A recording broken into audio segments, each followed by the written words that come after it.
अस्सलाम वालेकुम जी। मैं डॉक्टर गुलाम मुर्तज़ा। मुझे उम्मीद है कि आप सब लोग खैरियत से होंगे। नाज़रीन, आज एक बहुत ही अहम मौजू पे बात करनी है और ये टॉपिक ऐसा है कि आपने कभी ना कभी या किसी ना किसी के मुंह से ये लाजमी बात सुनी होगी कि हमें जो गॉल ब्लैडर है या जिसे पित्ता कहा जाता है, आम लैंग्वेज में उर्दू में पित्ता कहते हैं, पित्ते की पथरी हो गई है या पित्ता रिमूव करवाया है या पित्ते का ऑपरेशन हुआ है, उसे रिमूव कर दिया गया है।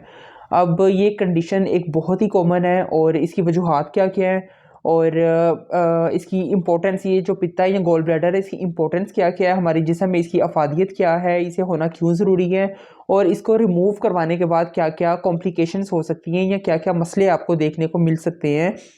इस टॉपिक पे आज हम बात करेंगे। ये एक डिटेल टॉपिक है और मेरी कोशिश होगी कि मैं इसे समराइज़ करके इसे छोटी-छोटी और सिंपल लैंग्वेज के अंदर आपको बता सकूँ। इसलिए मेरी आपसे दरख्वास्त यही होगी कि आप इस वीडियो को अंत तक लाज़मी देखिएगा और अगर चैनल को सब्सक्राइब नहीं किया तो सब्सक्राइब भी लाज़मी कर दीजिएगा। देखें, सबसे पहले तो हमें पता होना चाहिए कि ये जो गॉल ब्लैडर है या जो पित्ता है, इसकी हमारी बॉडी में इसके फंक्शंस क्या हैं और ये क्यों ज़रूरी है।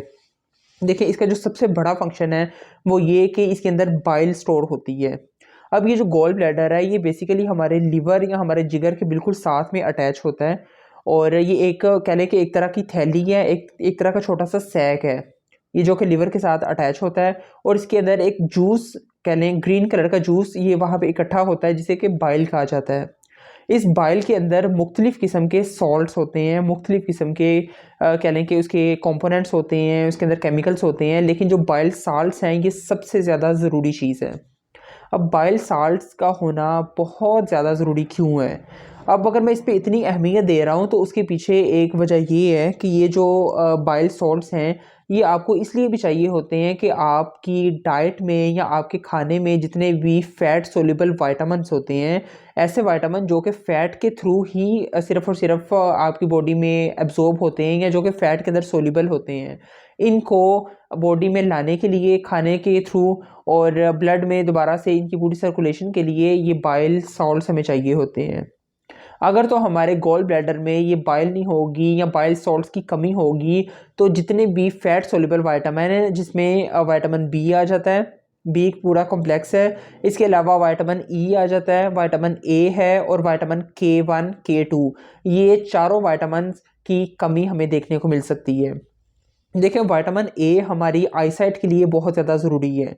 जिन लोगों में आँखों का कह लें कि आँखों की मतलब कि प्रॉब्लम शुरू हो जाती हैं, जिनमें नज़र की कमज़ोरी हो सकती है या अंधेरे में सही से नज़र ना आना हो सकता है या आँखों की कोई और कॉम्प्लिकेशंस शुरू हो जाती हैं, रेटिनल प्रॉब्लम्स वगैरह हो सकती हैं, ये सारी विटामिन ए की कमी की वजह से है। विटामिन ई हमें इसलिए चाहिए होता है कि हमारे हार्ट हेल्थ के लिए, हमारे दिल की सेहत के लिए विटामिन ई बहुत ज़्यादा ज़रूरी है। इसके साथ आपकी सेक्स हार्मोन्स को बढ़ाने के लिए और आपकी एक नॉर्मल कह लें कि मेल के जितने भी फंक्शंस होते हैं मेल हार्मोन्स के, उसके लिए विटामिन ई ज़रूरी है। विटामिन के की अगर कमी आपकी बॉडी में हो जाए तो आप बहुत ईज़िली ब्लीडिंग आपको हो सकती है। छोटा-सा भी कोई कट लगेगा तो वो आपकी बहुत ज़्यादा ब्लीडिंग करवा देगा और वहाँ पे ब्लड क्लॉट नहीं बन सकेगा। ब्लड क्लॉट बनवाना ये विटामिन के का काम होता है। विटामिन बी भी बहुत ज़्यादा ज़रूरी है, वो भी हार्ट हेल्थ के लिए, स्किन के लिए और जितने भी फंक्शंस हैं बॉडी के, ये विटामिन बी बहुत ज़्यादा ज़रूरी है इसके लिए। अब बाइल का जो दूसरा बड़ा काम है वो ये है कि जितने भी एसेंशियल फैटी एसिड हैं, जैसे कि ओमेगा 3 फैटी एसिड। अब ओमेगा 3 का नाम हमने अक्सर सुना होगा और हम सुनते हैं कि फ़िश में ओमेगा 3 काफ़ी ज़्यादा होता है या सब्जियों के अंदर हमें ओमेगा 3 काफ़ी ज़्यादा मिल सकता है या डिफरेंट किस्म के सीरियल्स में ओमेगा 3 पाया जाता है। अब ओमेगा 3 के हमें सोर्स तो पता है, लेकिन क्या हमें ये पता है कि वो हमारी बॉडी में एब्ज़ॉर्ब किस तरह होता है? ओमेगा 3 हमेशा किसी न किसी फ़ैट के अंदर एब्ज़ॉर्ब होगा और फिर हमारी ब्लड स्ट्रीम में आएगा। अब उस फ़ैट को यहाँ हमारी इंटेस्टाइन से एब्ज़ॉर्ब करवाने के लिए हमें बाइल चाहिए होती है। अगर तो बाइल नहीं होगी तो फ़ैट एब्ज़ॉर्ब नहीं होगी और जब तक फ़ैट एब्ज़ॉर्ब नहीं होगी तो फ़ैट सोल्यूबल ओमेगा 3 भी वहाँ पे हमें मुयस्सर नहीं आएगा। इसलिए ओमेगा 3 की कह लें कि उसकी डिज़ॉल्व करवाने के लिए, उसे ब्लड स्ट्रीम में लाने के लिए भी हमें बाइल सॉल्ट्स चाहिए होते हैं। इसके अलावा जो इनका तीसरा बड़ा काम है वो ये कि इन्होंने थायरॉइड हार्मोन्स की प्रोडक्शन करवानी होती है। T4 हार्मोन जो कि एक कह लें कि एक प्रिकर्सर है या एक कह लें कि रॉ फॉर्म है, उसे T4 को T3 में, ये जो कि हमारे थायराइड के हार्मोन्स होते हैं, इनमें कन्वर्ट करने के लिए भी हमें बाइल सॉल्ट्स चाहिए होते हैं। इसके अलावा जो इसका चौथा बड़ा फंक्शन है वो ये कि हमारे गोल स्टोन्स को रोकने के लिए, या हमारी जितनी भी ये पित्ते की पत्थरी बन जाती है और जो कि कोलेस्ट्रॉल की वजह से होती है, इस कोलेस्ट्रॉल की जितने भी पत्थर बनते हैं इनको रोकने के लिए भी हमें बाइल सॉल्ट्स चाहिए होते हैं। देखिए मेरी एक बात याद रखिएगा नाज़रीन, जो रिसर्चेस कहती हैं वो यही है कि ये ज़रूरी नहीं है कि आप ज़्यादा कोलेस्ट्रॉल कंज्यूम कर रहे हैं या आपकी बॉडी में कोलेस्ट्रॉल ज़्यादा है तभी आपको कोलेस्ट्रॉल के पत्थर बनेंगे, बल्कि बाइल सॉल्ट्स का ज़्यादा ना होना और इनकी कमी होना दूसरी तरफ कोलेस्ट्रॉल को ज़्यादा कर देती है, और जब कोलेस्ट्रॉल की ज़्यादती बहुत ज़्यादा वहाँ पे हो जाती है तो फिर वहाँ पे हमें कोलेस्ट्रॉल की छोटे छोटे स्टोन्स देखने को मिलते हैं। इसलिए अगर तो कोलेस्ट्रॉल में और बाइल में एक बैलेंस होगा तो कभी भी हमें किसी भी जगह पे कोलेस्ट्रॉल के स्टोन्स बनना नज़र नहीं आएंगे अपनी बॉडी में। इसके अलावा जो एक और इसका बहुत बड़ा फंक्शन है वो ये कि ये हमारे ब्लड शुगर को मेंटेन करती है। इंसुलिन की प्रोडक्शन ज़्यादा करवाता है बाइल, इंसुलिन को वहाँ से रिलीज़ करवाता है, और आपका जितने भी ब्लड शुगर के मसले हैं, जो कि कहते हैं कि जी हमारा ब्लड शुगर ज़्यादा हो गया या हमें डायबिटीज़ हो गई, तो हमें ये डायबिटीज़ से बचाने के लिए भी बहुत ज़्यादा ज़रूरी एक रोल प्ले करती है। इसके अलावा जो बाइल का एक और बहुत बड़ा फंक्शन है वो ये कि हमारे जितने भी होते हैं गुड बैक्टीरियाज होते हैं, लेकिन हमारी स्मॉल इंटेस्टाइन के अंदर अगर तो बैक्टीरियाज जमा हो जाएं या वहाँ पे जरासीमों का या बैक्टीरियाज का लोड बहुत ज़्यादा हो जाए, जो कि आम तौर पे अच्छा नहीं समझा जाता, उनको ख़त्म करने के लिए बाइल एक एंटी माइक्रोबियल के तौर पे एक्ट करती है। देखें मेरी बात से अगर आप ये सोचें कि जी मैं क्या बात कर रहा हूँ कि हमें गुड बैक्टीरियाज नहीं चाहिए होते, कतई ऐसी बात नहीं है, हमें गुड बैक्टीरियाज चाहिए होते हैं, लेकिन हमें गुड बैक्टीरियाज हमेशा अपनी लार्ज इंटेस्टाइन में या बड़ी आंत में चाहिए होते हैं।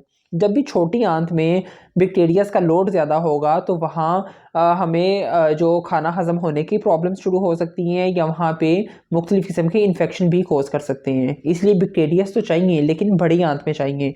छोटी आंत में अगर बैक्टीरियाज जमा हो जाएंगे तो उनको किल करने के लिए वहाँ पे बाइल एक्ट करेगी। अब इसके अलावा जो एक और इसका बहुत ही ज़रूरी इफ़ेक्ट हमारी बॉडी में देखने को मिलता है वो ये कि बाइल बहुत ज़्यादा अल्कलाइन है, या बाइल कह लें कि ये तेज़ाबियत के उल्ट है। हमारा मैदा जो है या हमारा जो स्टमक है इसमें बहुत ज़्यादा तेज़ाबियत पाई जाती है। अब जैसे ही खाना थोड़ा बहुत हज़म हो के मैदे से निकलता है और वो स्मॉल इंटेस्टाइन में आता है या छोटी आंत में आता है, तो वहाँ पे बहुत ज़्यादा एसिडिटी हो सकती है, वहाँ पे तेज़ाबियत की वजह से मुख्तलिफ़ किस्म की प्रॉब्लम्स क्रिएट हो सकती हैं। लेकिन ये जो बाइल है ये अल्लाह ताला की तरफ से एक ऐसा निज़ाम है कि ये उसे आके न्यूट्रल कर देता है उस एसिड को, क्योंकि ये एसिड के उल्ट है, ये अल्कलाइन है या ये बेसिक है नेचर में।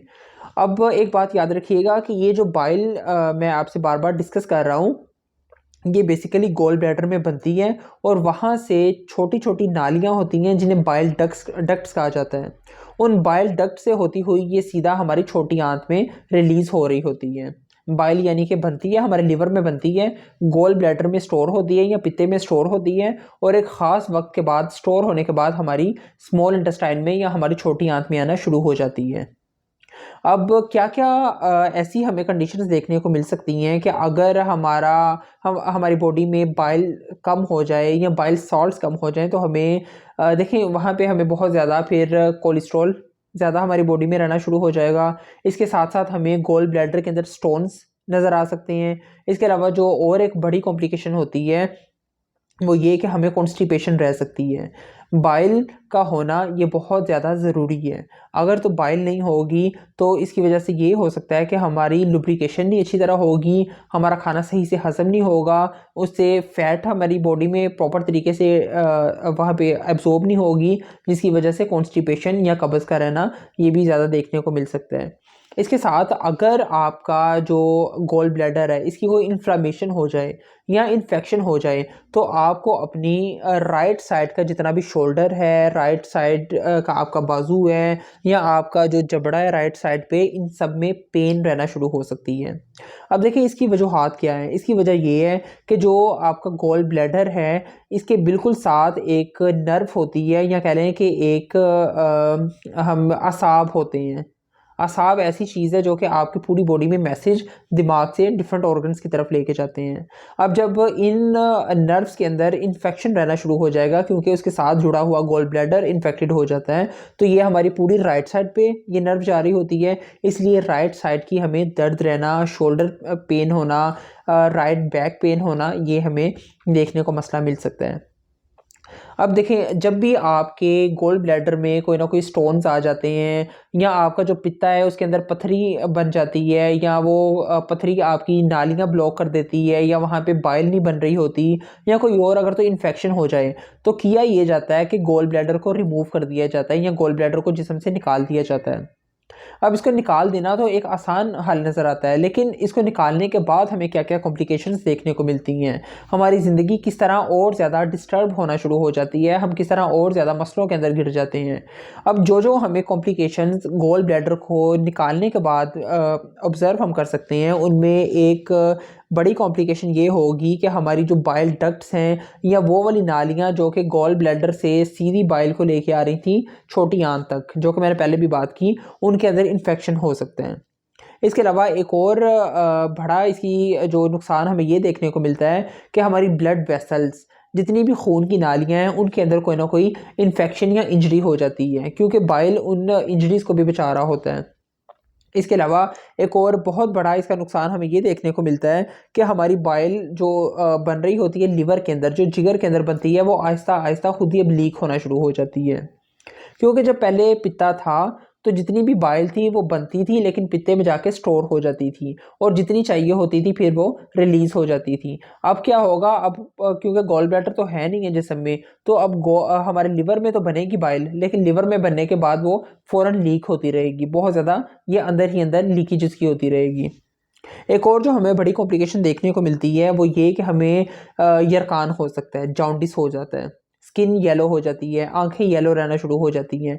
इसकी क्या वजह है? इसकी वजह भी यही है कि जो बाइल है वो क्योंकि डायरेक्ट अब ब्लड के अंदर रिलीज़ हो रही होगी, और डायरेक्ट ब्लड के अंदर रिलीज़ होने की वजह से ब्लड में बाइल सॉल्ट्स की जो ज़्यादती है वो बहुत ज़्यादा हो जाती है।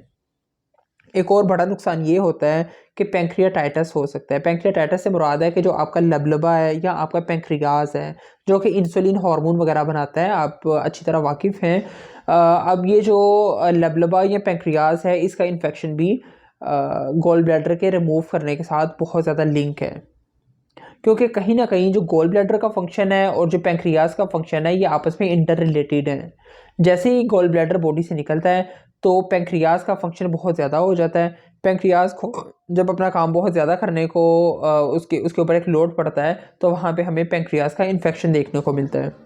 इसके अलावा जो एक और इसकी बड़ी कॉम्प्लिकेशन है, वो ये हो सकती है कि हमारे ब्लड में छोटे-छोटे लोथड़े बनना शुरू हो जाते हैं, ब्लड क्लॉट्स बन जाते हैं। ब्लड क्लॉट्स को रोकने के लिए भी ये बाइल एक्ट कर रही होती है, और ये एक बहुत ही बड़ा कॉम्प्लेक्स ये इसका एक प्रोसेस है, जो कि मैं ज़रूरी नहीं समझता आपसे डिस्कस करना। लेकिन आप ये याद रखें कि अगर तो आपका गोल ब्लैडर को रिमूव कर दिया जाए, या पित्ते की कह लें कि उसे बॉडी से निकाल दिया जाए, तो हमारे ब्लड में छोटे-छोटे लोथड़े बनना शुरू हो जाते हैं। इसके अलावा हार्ट अटैक होना, ये भी इसके साथ लिंक है। अगर गॉल ब्लैडर को रिमूव किया जाएगा, तो आप हार्ट अटैक की तरफ भी जा सकते हैं, और इसके जो चांसेस हैं वो बहुत ज़्यादा हो जाते हैं। इन सब वजह से आपको पहले से ही अपने आप को इस तरह प्रिपेयर करना चाहिए कि आपकी जो बाइल है वो एक अच्छी क्वांटिटी के अंदर बन रही हो, आपकी जो डाइट है वो बहुत ज़्यादा बैलेंस हो, आपकी डाइट में बहुत ज़्यादा फ़ैट भी ना हो, और बहुत ज़्यादा आपकी डाइट ऐसी भी नहीं होनी चाहिए जो कि बिल्कुल फ़ैट के बगैर हो। आप जो है वो अनसैचुरेटेड फ़ैट इस्तेमाल करें, और इसके अलावा ऑलिव ऑयल आप इस्तेमाल कर सकते हैं, वो आपकी बाइल को कह लें कि महफूज रखने के लिए बहुत ज़्यादा वो भी अच्छा एक रोल प्ले कर रहा होता है।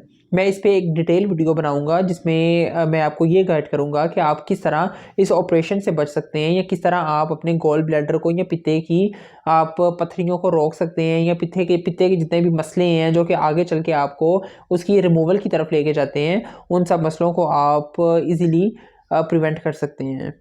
मुझे उम्मीद है कि ये जितना भी मैंने आपके साथ नॉलेज को शेयर किया, ये आपके लिए यूज़फुल होगा, और ये वीडियो ना सिर्फ आपके लिए बल्कि आपकी फैमिली में, आपके फ्रेंड सर्कल के लिए भी कहीं ना कहीं इम्पोर्टेंट होगी। मैं उम्मीद करता हूँ कि मैं इंशाल्लाह आपके लिए ऐसी ही मज़ीद इन्फॉर्मेटिव वीडियोस बनाता रहूँगा। आप चैनल को सपोर्ट किया करें और दूसरों के साथ भी ये वीडियो को शेयर करें। अपना बहुत सा ख्याल रखिएगा। अल्लाह हाफ़िज़।